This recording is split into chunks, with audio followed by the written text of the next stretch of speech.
Quand l'argent arrive trop vite, c'est souvent l'âme qui paie le prix. À 24 ans, elle vivait dans la capitale, loin de sa région d'origine. Tout a commencé sur un réseau social, un message flatteur, puis des échanges constants. L'homme affichait une vie d'abondance, grosses voitures, montres coûteuses, soirées luxueuses. Plus tard, elle comprendra qu'il faisait du broutage, mais à l'époque, elle ne voyait qu'un homme sûr de lui, généreux, attentionné. Ils se rencontrent dans un restaurant chic du Sud. Il arrive dans une voiture impressionnante, paie l'addition sans hésiter et, avant de la déposer, glisse de l'argent dans sa main.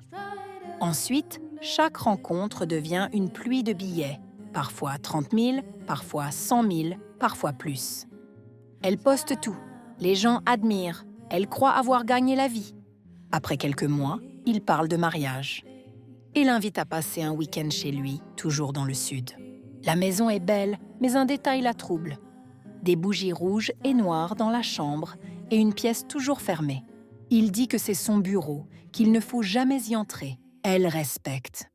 Avant son départ, il lui demande de laisser un sous-vêtement, en souriant, parlant de souvenirs. Elle accepte, sans méfiance. 2 semaines plus tard, tout s'effondre. Fatigue constante, rêve sombre, sensation d'être vidé. Puis la chute, perte d'emploi, projet qui échoue, argent qui disparaît, santé fragile. Pendant ce temps, lui prospère encore davantage, affichant toujours plus de luxe.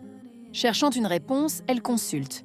On lui révèle que son destin est lié à un rituel, que son sous-vêtement a été utilisé, enterré dans une calebasse, pour détourner sa chance, sa lumière, son avenir.